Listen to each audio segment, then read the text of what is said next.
desert center, I pulled up for water. There was a woman.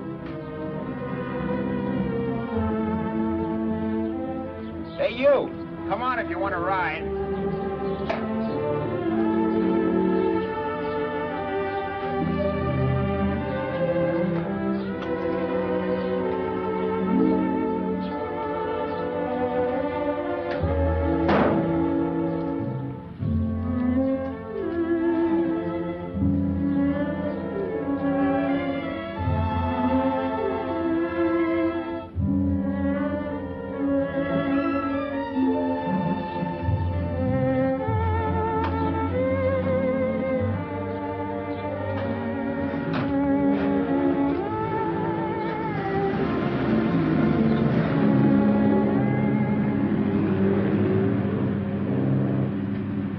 How far are you going?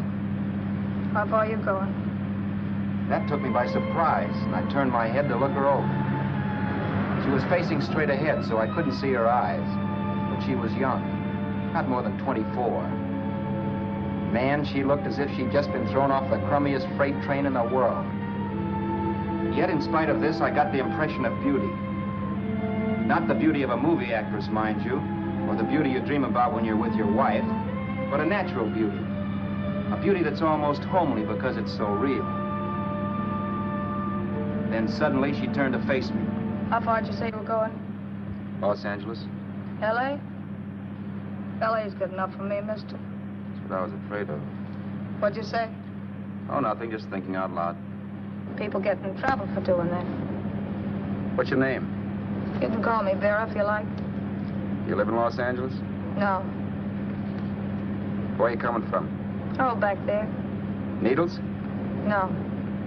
Oh, sure, Phoenix. You look just like a Phoenix girl. Are the girls in Phoenix that bad? The girl must have been pretty tired, because she fell asleep not 20 minutes after she stepped into the car. She lay sprawled out with her head resting against the far door, like Haskell. I didn't like that part of it much, but I didn't wake her up. It wasn't that this girl still worried me. I'd gotten over that funny feeling I had when she looked at me, which I put down as just my jangled nerves. With her eyes closed and the tenseness gone out of her, she seemed harmless enough.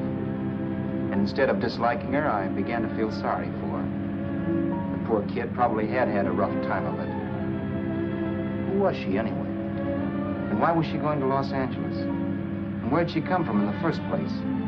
The only thing I knew about her was her name. Not that it made any difference.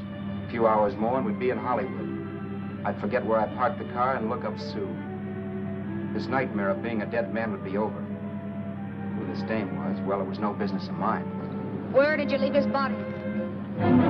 Where did you leave the owner of this car? You're not fooling anyone. This buggy belongs to a guy named Haskell. That's not you, mister. You're out of your mind. That's my name, Charles Haskell. I can prove it. It's my driver's Save license. yourself the trouble, mister. Having Haskell's wallet only makes it worse. It just so happens I rode with Charlie Haskell all the way from Louisiana. He picked me up outside of Shreveport. You rode? You heard me. Then it all came back to me. All the talk about dueling and scars and scratches. There was no doubt about it. Vera must be the woman Haskell had mentioned. She must have passed me while I slept. Well, I'm waiting. My goose was cooked. She had me. That Haskell guy wasn't dead yet. He wasn't stretched out stiff and cold in any Arizona gully. He was sitting right there in the car, laughing like mad while he haunted me. Well? There was nothing I could say. It was her move. Vera, whatever her name was just my luck picking her up on the road. It couldn't have been Helen, or Mary, or Evelyn, or Ruth. It had to be the very last person I should ever have met. That's life. Whichever way you turn, fate sticks out a foot to trip you.